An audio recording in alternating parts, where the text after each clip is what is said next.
Section 10. Feeling and Enthusiasm.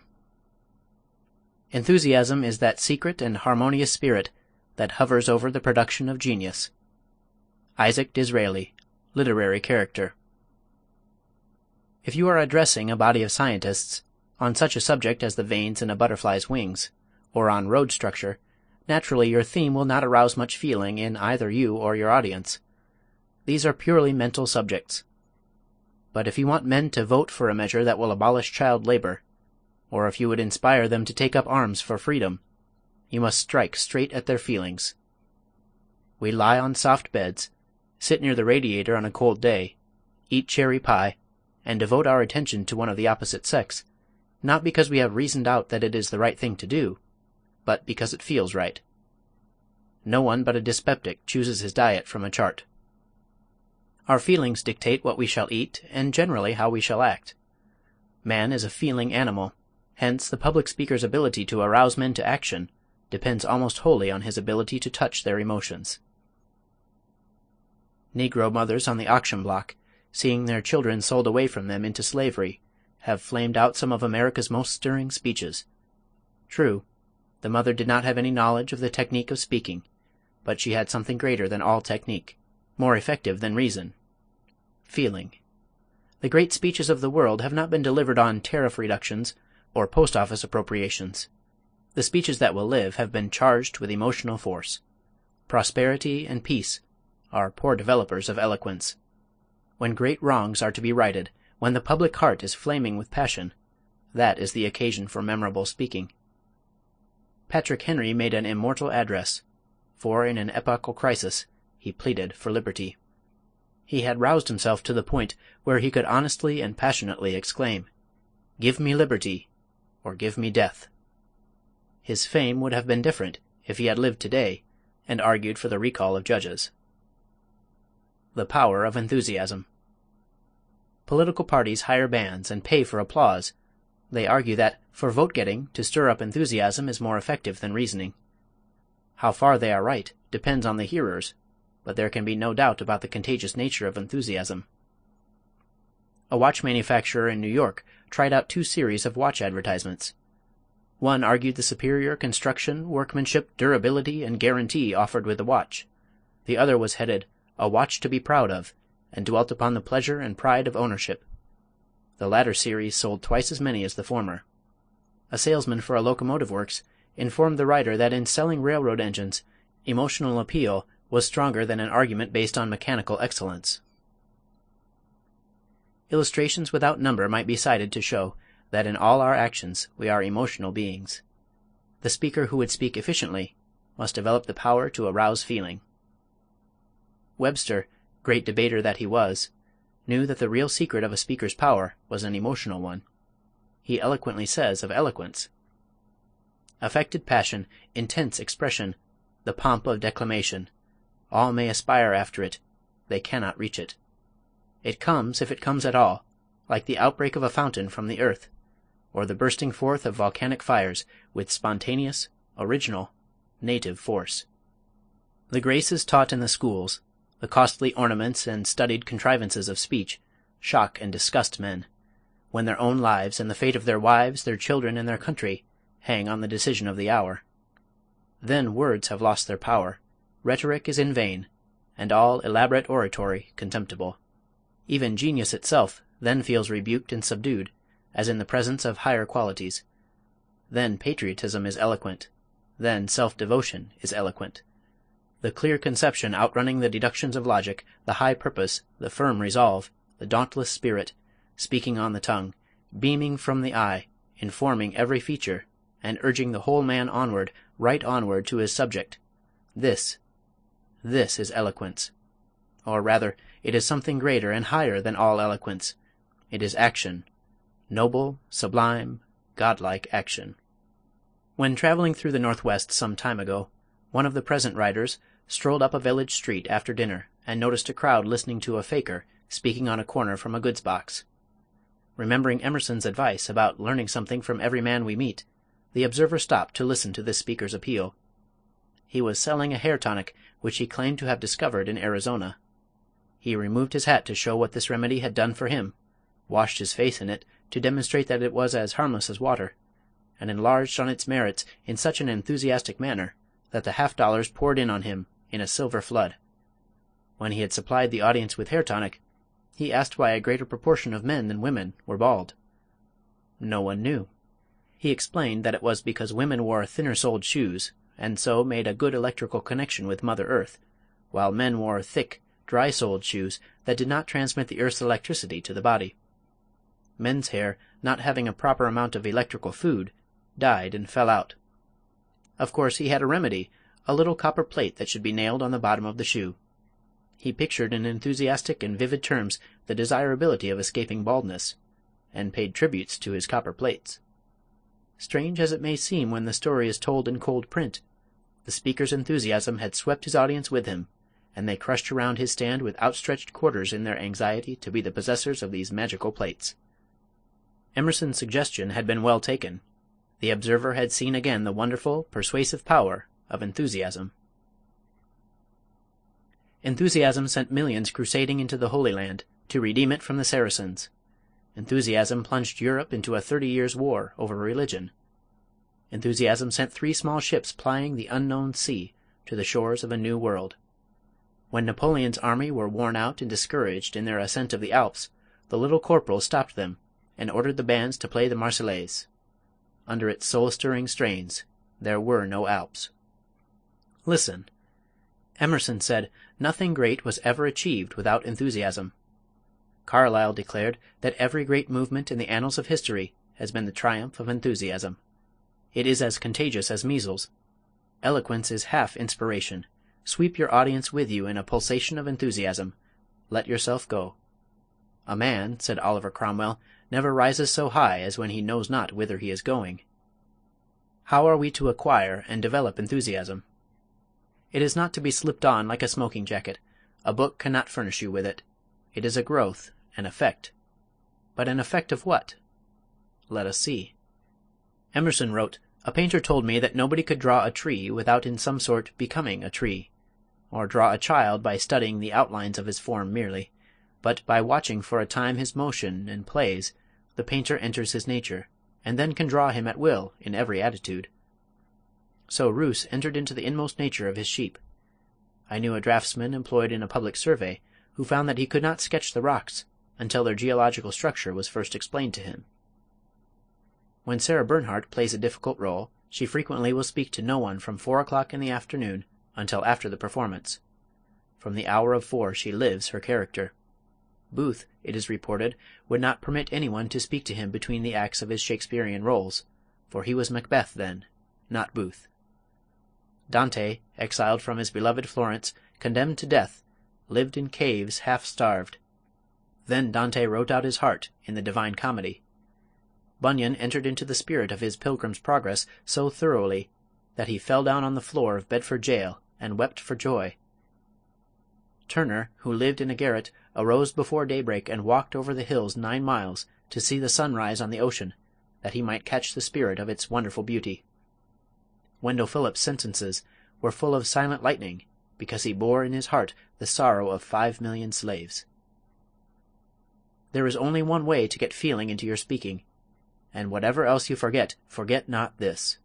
You must actually enter into the character you impersonate, the cause you advocate, the case you argue. Enter into it so deeply that it clothes you, enthralls you, possesses you wholly. Then you are, in the true meaning of the word, in sympathy with your subject, for its feeling is your feeling. You feel with it, and therefore your enthusiasm is both genuine and contagious. The carpenter, who spoke as never man spake, uttered words born out of a passion of love for humanity. He had entered into humanity, and thus became man. But we must not look upon the foregoing words as a facile prescription for decocting a feeling, which may then be ladled out to a complacent audience in quantities to suit the need of the moment. Genuine feeling in a speech is bone and blood of the speech itself, and not something that may be added to it or subtracted at will. In the ideal address theme, speaker and audience become one, fused by the emotion and thought of the hour. The need of sympathy for humanity. It is impossible to lay too much stress on the necessity for the speaker's having a broad and deep tenderness for human nature. One of Victor Hugo's biographers attributes his power as an orator and writer to his wide sympathies and profound religious feelings. Recently we heard the editor of Collier's Weekly speak on short story writing, and he so often emphasized the necessity for this broad love of humanity, this truly religious feeling, that he apologized twice for delivering a sermon. Few, if any, of the immortal speeches were ever delivered for a selfish or a narrow cause. They were born out of a passionate desire to help humanity. Instances: Paul's address to the Athenians on Mars Hill, Lincoln's Gettysburg speech, the Sermon on the Mount, Henry's address before the Virginia Convention of Delegates. The seal and sign of greatness is a desire to serve others. Self-preservation is the first law of life, but self-abnegation is the first law of greatness, and of art. Selfishness is the fundamental cause of all sin. It is the thing that all great religions, all worthy philosophies have struck at. Out of a heart of real sympathy and love comes the speeches that move humanity. Former United States Senator Albert J. Beveridge, in an introduction to one of the volumes of Modern Eloquence, says, "The profoundest feeling among the masses, the most influential element in their character, is the religious element. It is as instinctive and elemental as the law of self-preservation. It informs the whole intellect and personality of the people, and he who would greatly influence the people by uttering their unformed thoughts must have this great and unanalyzable bond of sympathy with them." When the men of Ulster armed themselves to oppose the passage of the Home Rule Act, one of the present writers assigned to 100 men Home Rule as the topic for an address to be prepared by each. Among this group were some brilliant speakers, several of them experienced lawyers and political campaigners. Some of their addresses showed a remarkable knowledge and grasp of the subject. Others were clothed in the most attractive phrases. But a clerk, without a great deal of education and experience, arose and told how he spent his boyhood days in Ulster, how his mother, while holding him on her lap, had pictured to him Ulster's deeds of valor. He spoke of a picture in his uncle's home that showed the men of Ulster conquering a tyrant and marching on to victory. His voice quivered, and with a hand pointing upward, he declared that if the men of Ulster went to war they would not go alone. A great God would go with them. The speech thrilled and electrified the audience. It thrills yet as we recall it. The high-sounding phrases, the historical knowledge, the philosophical treatment of the other speakers largely failed to arouse any deep interest, while the genuine conviction and feeling of the modest clerk, speaking on a subject that lay deep in his heart, not only electrified his audience, but won their personal sympathy for the cause he advocated. As Webster said, it is of no use to try to pretend to sympathy or feelings. It cannot be done successfully. Nature is forever putting a premium on reality. What is false is soon detected as such. The thoughts and feelings that create and mold the speech in the study must be born again when the speech is delivered from the platform. Do not let your words say one thing and your voice and attitude another. There is no room here for half-hearted, nonchalant methods of delivery. Sincerity is the very soul of eloquence. Carlyle was right. No Mirabeau, Napoleon, Burns, Cromwell, no man adequate to do anything, but is first of all in right earnest about it, what I call a sincere man. I should say, sincerity, a great, deep, genuine sincerity, is the first characteristic of all men in any way heroic. Not the sincerity that calls itself sincere. Ah, no, that is a very poor matter indeed, a shallow braggart, conscious sincerity, oftenest self-conceit mainly. The great man's sincerity is of the kind he cannot speak of, is not conscious of. Questions and exercises. It is one thing to convince the would-be speaker that he ought to put feeling into his speeches. Often it is quite another thing for him to do it. The average speaker is afraid to let himself go, and continually suppresses his emotions. When you put enough feeling into your speeches, they will sound overdone to you, unless you are an experienced speaker. They will sound too strong if you are not used to enlarging for platform or stage, for the delineation of the emotions must be enlarged for public delivery. 1. Study the following speech, going back in your imagination to the time and circumstances that brought it forth. Make it not a memorized historical document, but feel the emotions that gave it birth. The speech is only an effect. Live over in your own heart the causes that produced it, and try to deliver it at white heat. It is not possible for you to put too much real feeling into it, though of course it would be quite easy to rant and fill it with false emotion. This speech, according to Thomas Jefferson, started the ball of the Revolution rolling. Men were then willing to go out and die for liberty.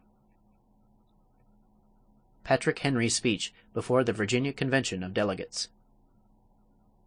Mr. President, it is natural to man to indulge in the illusions of hope. We are apt to shut our eyes against a painful truth, and listen to the song of that siren till she transforms us to beasts. Is this the part of wise men engaged in a great and arduous struggle for liberty? Are we disposed to be the number of those who, having eyes, see not, and having ears, hear not the things which so nearly concern our temporal salvation? For my part, whatever anguish of spirit it may cost, I am willing to know the whole truth, to know the worst, and to provide for it. I have but one lamp by which my feet are guided, and that is the lamp of experience. I know of no way of judging of the future but by the past, and judging by the past, I wish to know what there has been in the conduct of the British ministry for the last 10 years to justify those hopes with which gentlemen have been pleased to solace themselves and the House. Is it that insidious smile with which our petition has been lately received? Trust it not, sir, it will prove a snare to your feet. Suffer not yourselves to be betrayed with a kiss. Ask yourselves how this gracious reception of our petition comports with those warlike preparations which cover our waters and darken our land. Are fleets and armies necessary to a work of love and reconciliation? Have we shown ourselves so unwilling to be reconciled that force must be called in to win back our love? Let us not deceive ourselves, sir. These are the implements of war and subjugation, the last arguments to which kings resort. I ask gentlemen, sir, what means this martial array, if its purpose be not to force us to submission? Can gentlemen assign any other possible motive for it? Has Great Britain any enemy in this quarter of the world to call for all this accumulation of navies and armies? No, sir, she has none. They are meant for us, they can be meant for no other. They are sent over to bind and to rivet upon us those chains which the British ministry have been so long forging. And what have we to oppose to them? Shall we try argument? Sir, we have been trying that for the last 10 years. Have we anything new to offer upon the subject? Nothing. We have held the subject up in every light of which it is capable, but it has been all in vain. Shall we resort to entreaty and humble supplication? What terms shall we find which have not been already exhausted? Let us not, I beseech you, sir, deceive ourselves longer. Sir, we have done everything that could be done to avert the storm which is now coming on. We have petitioned, we have remonstrated, we have supplicated, we have prostrated ourselves before the throne, and have implored its interposition to arrest the tyrannical hands of the ministry and Parliament. Our petitions have been slighted. Our remonstrances have produced additional violence and insult. Our supplications have been disregarded, and we have been spurned with contempt from the foot of the throne. In vain, after these things, may we indulge in the fond hope of peace and reconciliation. There is no longer any room for hope. If we wish to be free, if we mean to preserve inviolate those inestimable privileges for which we have been so long contending, if we mean not basely to abandon the noble struggle in which we have been so long engaged, and which we have pledged ourselves never to abandon until the glorious object of our contest shall be obtained, we must fight. I repeat it, sir, we must fight. An appeal to arms and to the God of hosts is all that is left us.